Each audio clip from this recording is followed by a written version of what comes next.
नमस्कार, S prime न्यूजमध्ये आपल्या सर्वांचं स्वागत. बंगळुरूमध्ये एक धक्कादायक खुनाची घटना घडली असून नवऱ्याने बायकोला दुसऱ्या व्यक्तीसोबत नको त्या अवस्थेत बघितलं. त्यामुळे त्याने तिला घरातून बाहेर काढलं. पण बायकोने पुन्हा पुन्हा घरी येऊन त्याच्यासोबत भांडण केलं. तेव्हा नवऱ्याने कुऱ्हाडीच्या एकाच घावात धड शिरा वेगळं केलं. तो एवढ्यावरच थांबला नाही तर बायकोचं तुटलेलं मुंडकं घेऊन पोलीस स्टेशनमध्ये हजर झाला.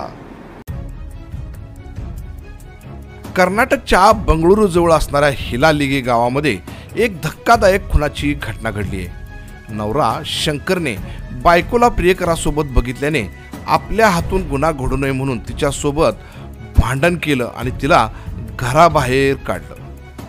मात्र 3 जून शुक्रवार रोजी बायको मानसा हिने पुन्हा घरी येऊन नवऱ्यासोबत भांडण करू लागली.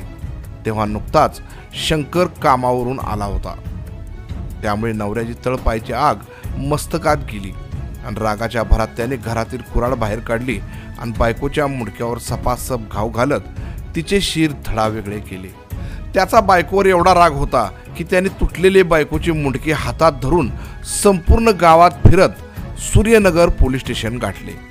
तिथे जाऊन संबंधित अधिकाऱ्याच्या टेबलवर बायकोचं मुंडकं ठेवताच पोलीस अधिकारी बघतच राहिले.